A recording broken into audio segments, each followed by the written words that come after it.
Si je vous dis 0-0 puis 15-0 en un seul point. Un autre point marqué, 30-0. Après, on passe à 40. Mais pourquoi compte-t-on le score de cette façon au tennis ?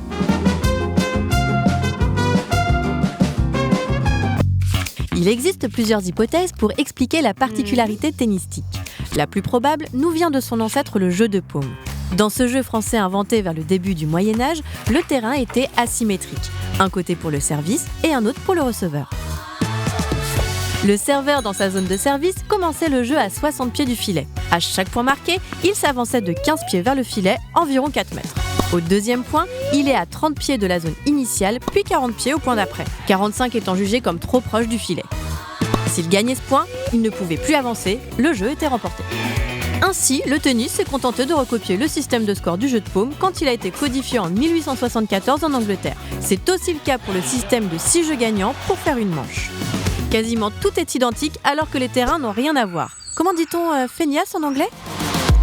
D'ailleurs, le mot tennis vient lui-même du jeu de paume. Il était coutume de dire tenez à son adversaire avant de servir. Les Anglais étant des billes en langues étrangères, tenez est devenu tenets, puis progressivement tennis.